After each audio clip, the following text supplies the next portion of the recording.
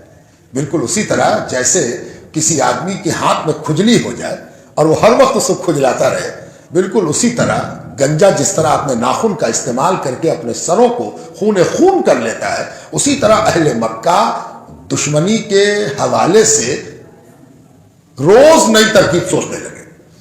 تو جب دشمن روز نئی ترکیب سوچ رہا ہو تو یہ عقل مندی نہیں ہوتی کہ ہم مطمئن ہو جائیں، ہم چادر تان کے سو جائیں کہ اب ختم ہو گیا معاملہ۔ دشمن کو کمزور سمجھنا کبھی بھی عقل مندی نہیں ہوئی ہے۔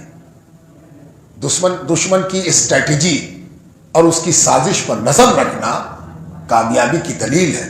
اور آپ جانتے ہیں کہ سرکار دو عالم صلی اللہ علیہ وآلہ وسلم مدینہ آنے کے بعد آپ کی حیثیت مکے میں نبی کی تھی، مومنوں پر ان کی ذات پر حاکم کی تھی، جو حکم دیتے وہ مسلمان مانتے، لیکن مدینہ آنے کے بعد سرکار دو عالم کی ایک حیثیت اور ہو گئی تھی کہ آپ حاکم مدینہ بھی تھے۔ مدینہ کی حفاظت، مدینہ کی سیکورٹی، مدینہ کا ڈیفنس، یہ بھی سرکار دو عالم کو سنبھالنا تھا۔ اور اسی لیے سرکار دو عالم کے لیے یہ مناسب نہیں تھا کہ آپ غفلت برتتے یا مسلمانوں کو غافل رکھتے۔ سرکار دو عالم نے اس سلسلے میں کئی اسٹیپ بھی اٹھائے تھے۔ مدینہ آنے کے بعد سرکار دو عالم نے بغور جائزہ لیا تھا کہ مدینہ کی آبادی کتنی ہے، کیسی ہے، کن لوگوں پر مشتمل ہے، کون سا قبیلہ یہاں رہتا ہے، یہودیوں سے ان کے تعلقات کیسے ہیں۔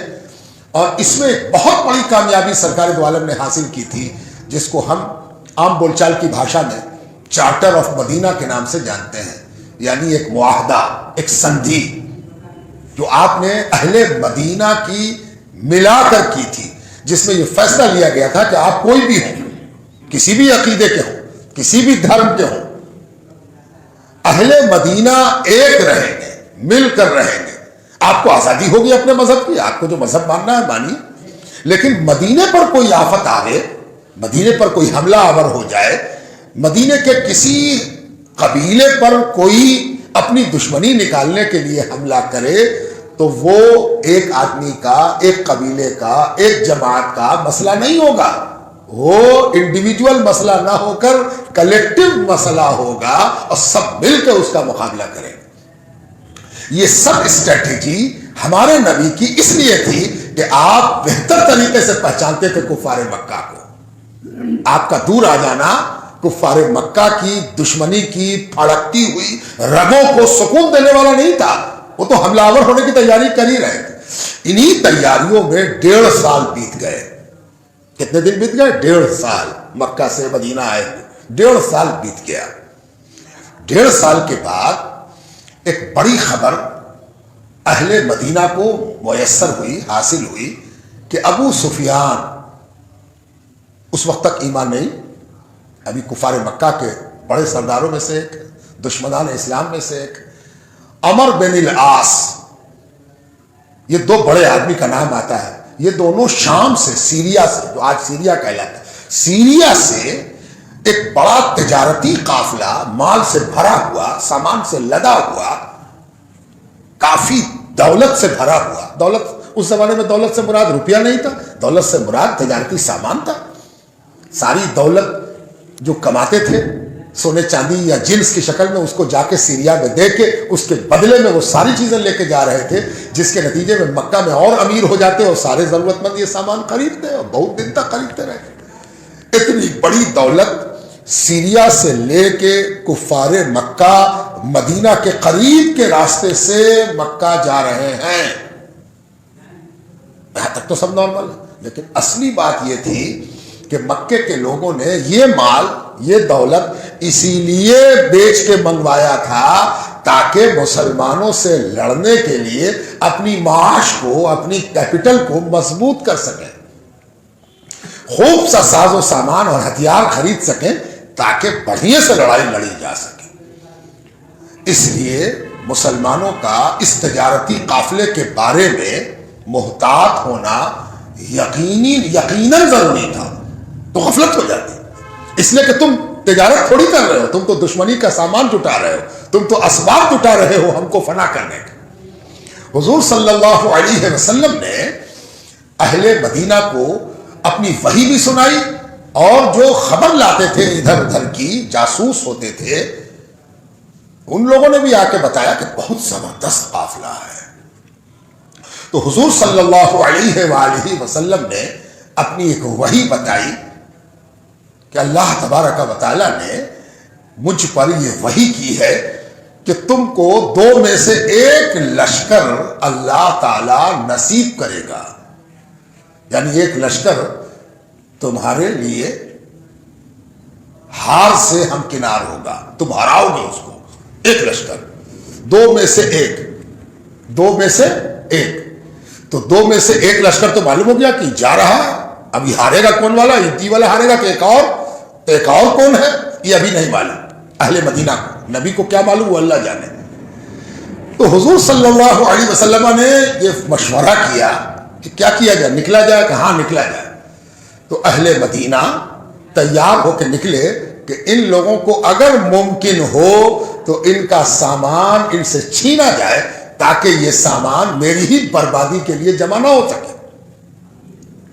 مکے اور مدینے کے درمیان شانتی کو، امن کو، چین کو نقصان نہ پہنچایا جا سکے، اس کے لیے ضروری ہے کہ ان کے تجارتی سامان کو قبضہ کیا جائے، اس کے لیے مسلمان نکلے۔ لیکن ابو سفیان کو کچھ آگاہی تھی اس کی کہ ہم لوگ جو شڑینتر رچ رہے ہیں اس سے مسلمان بالکل غافل نہیں ہے، مسلمانوں کو بھی پتا ہے کہ ہم کیا کر رہے ہیں، کیا کیا اسٹریٹجی ہم اپنا رہے ہیں۔ ابو سفیان کو کچھ خطرے کی بو سمجھ میں آئی، اور ابو سفیان نے وہ نارمل راستہ، وہ ڈیلی روٹین کا راستہ جو سیریا سے مکہ جاتا تھا، مدینے کے قریب سے ہوتا ہوا، اس کو چھوڑ کے ایک لمبا راستہ اختیار کیا جو سمندر کے ساحل سے ہو کے گزرتا تھا۔ آج بھی اگر آپ کبھی مدینہ منورہ کی زیارت کے لیے جائیے اور وہاں سے ٹیکسی لے کے بدر جائیے، جہاں پر بدر کی جنگ ہوئی تھی، تو بدر کی جنگ کے پاس جب آپ پہنچیے گا جگہ پر تو آپ پوچھیے کہ یہاں سے سمندر کتنا دور ہے، تو مکے اور مدینے کی طرح دور نہیں ہے، بہت دور نہیں ہے۔ اسی لیے ابو سفیان نے یہ والا خشکی والا راستہ چھوڑ کے سمندر کے سٹے ساحلی سمندر والا راستہ اختیار کیا تاکہ سامان کو اور لشکر کو بچا کے لے کے نکل جائیں۔ مسلمان جب تلاش کرتے ہوئے راستے تک پہنچ بھی گئے تو لشکر نہیں ملا۔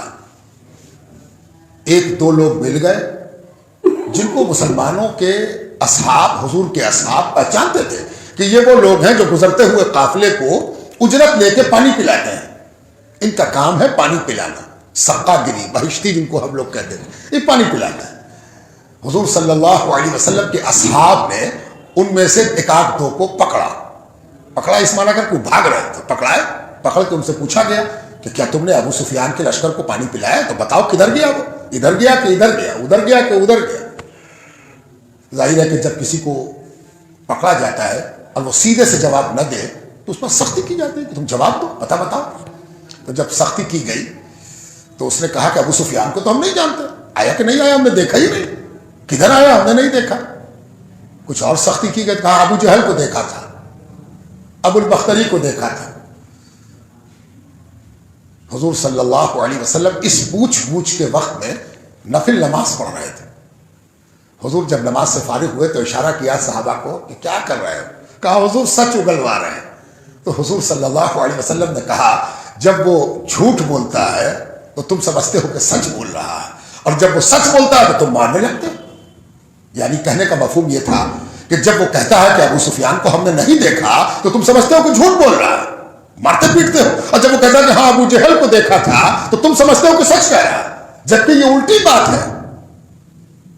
اس نے ابو جہل کو کہاں سے دیکھنا؟ ابو جہل تو آیا ہی نہیں، ابو جہل تو مکے میں ہے، اور یہ صحیح ہے کہ اس نے ابو سفیان کو نہیں دیکھا۔ غرض کہ اس کو چھوڑ دیا گیا۔ اب مسلمانوں کے پاس آپشن کیا تھا؟ تلاش میں وہ قافلہ ملا نہیں، تو حضور صلی اللہ علیہ وسلم نے پھر وحی سے اشارہ کیا اور کہا سنو، مکے میں ایک دوسرا ماحول ہے.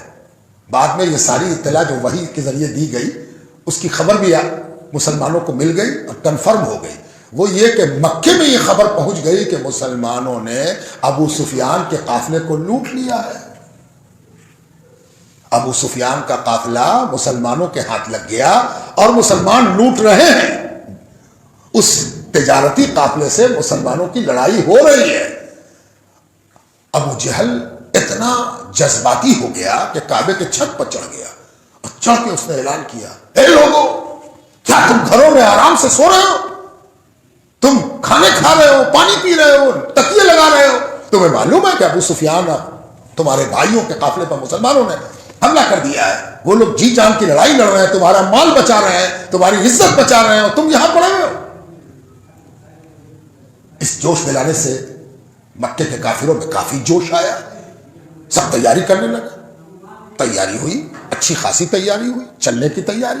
اس میں سامان بھی تھا, ہتھیار بھی تھا, دیگ دیگچا بھی تھا, باورچی بھی تھا, ناچنے والی رقاصہ بھی تھی, دل بہلانے والے کھیل کے سامان بھی تھے, شاعر بھی تھا کہ راستے میں شاعری سناوے گا, مشاعرہ ہوگا. یہ سب تیاری ہوئی. تیاری میں ایک آدھ دن لگا. رات میں حدیث میں ایک روایت آئی ہے کہ حضرت عباس, اس وقت تک وہ بھی ایمان نہیں لائے, حضور کے چچا ہیں, حضرت عباس کی ایک بہن نے خواب دیکھا.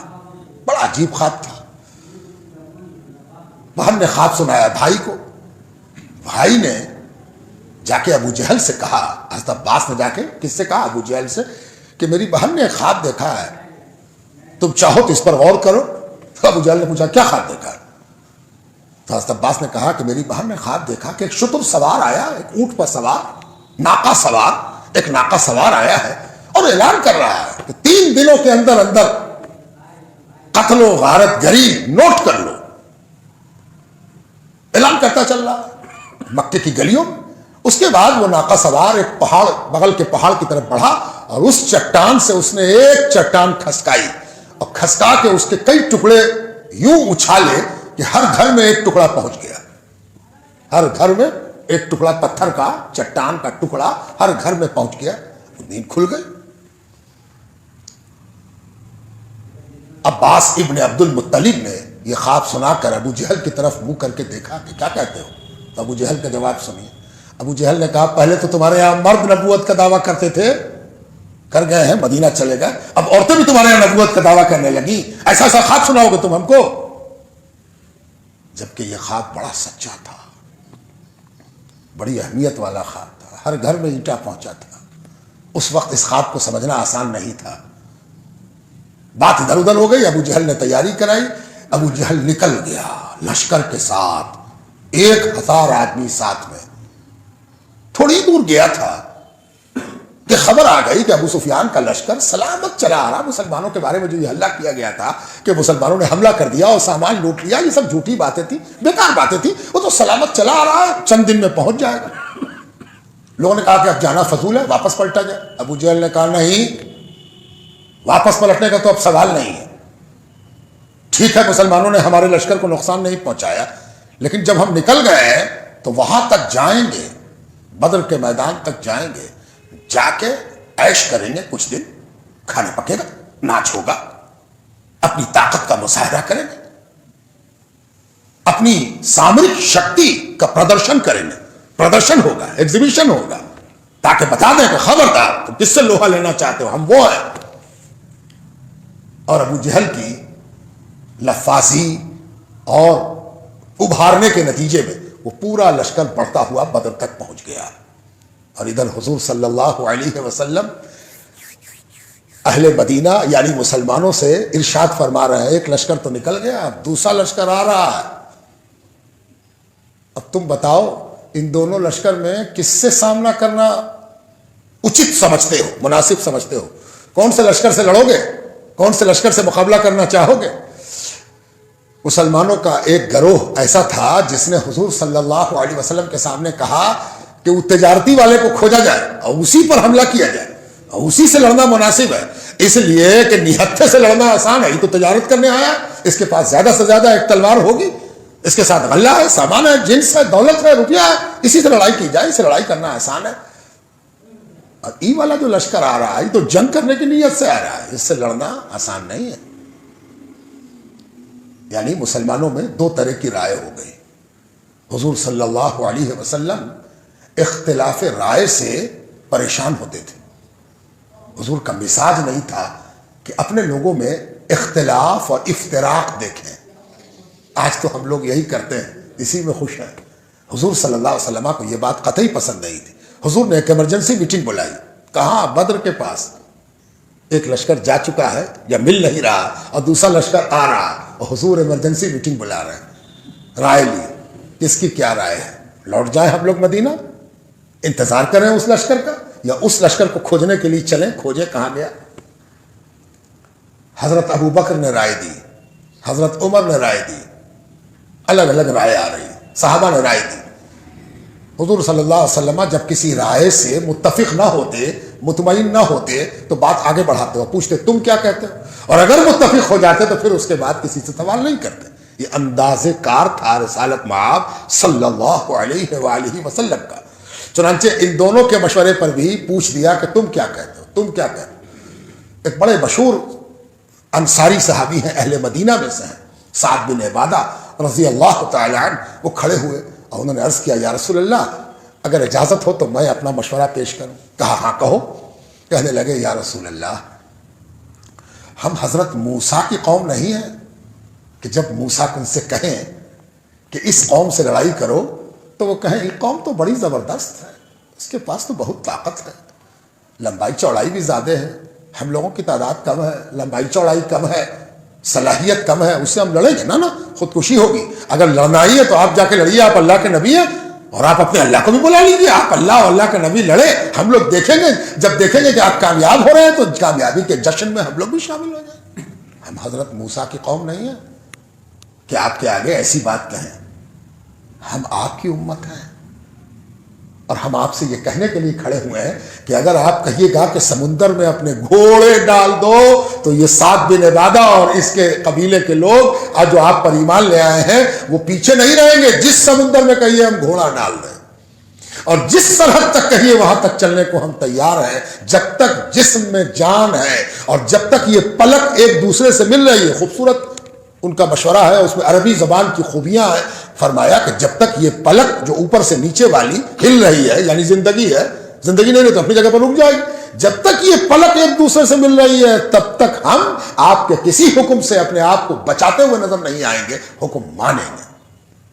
حضور صلی اللہ علیہ وسلم ان کی باتیں سن کر ان کا چہرہ سرکار دو عالم کا بشاش ہو گیا، مطمئن ہو گیا، اور کہا فیصلہ ہو گیا، ہم لوگ آنے والے لشکر سے مقابلہ کریں۔ اب میں داستان تو سنانا نہیں آیا، آپ کہیے گا صرف داستان سنا کے چلے گئے، یہ تھا بیک گراؤنڈ، لیکن اس بیک گراؤنڈ سے کچھ چیزیں نکل کے سامنے آئیں گی۔ جب کوئی مورخ، ہسٹورین، اتہاسکار کوئی بات سناتا ہے تو وہ کچھ چیز چھپا لیتا ہے، کچھ چیز بتا دیتا ہے، کسی کا ساتھ دیتا ہے، کسی کا خلاف بولتا۔ اس جنگ کی صحیح صورتحال کون بتائے گا؟ قرآن۔ کیا ہوا تھا، مسلمانوں کا حال کیسا تھا، اس کو جاننے کے لیے جس سورت کا مطالعہ سب سے زیادہ مفید ہے وہ سورۃ الانفال ہے۔ تو سورت جنگ کا قصہ سنانے کو تو سورت نہیں نازل ہوگی، تو مقصد کیا تھا سورت کے نزول کا؟ جی ہاں، یہ پہلی جنگ تھی جو مسلمان لڑ رہے تھے۔ اس سے پہلے مسلمانوں نے، یعنی حضور صلی اللہ علیہ وسلم کی امت نے کفار سے جنگ نہیں کی تھی، یہ پہلی لڑائی تھی۔ تو جب پہلی لڑائی ہوگی تو لڑائی کے احکامات پہلے سے نازل نہیں ہیں، تو جب لڑائی ہوگی قتل ہوگا، شہید ہوں گے لوگ، دشمن بھی قتل ہوگا، اب دشمن کا مال، دشمن کی دولت، دشمن کا چھوڑا ہوا سامان، دشمن سے چھینا ہوا سامان، دشمن مر جائے گا تو اس کی تلوار ہوگی، اس کی ڈھال ہوگی، اس کا تیر ہوگا، اس کا ترکش ہوگا، اس کے کمر میں ہو سکتا ہے چاندی سونے کا زیور بھی ہو، سکہ بھی ہو، اس کا کیا حکم ہوگا؟ اور اگر دنیا کے قاعدے کے مطابق سب چیزیں جنگ کے بعد اکٹھا کر دی جائیں تو پتہ چلا کہ 500 کمبل، 500 گھوڑا، 600 دہی کا مٹکا، 3 تلوار،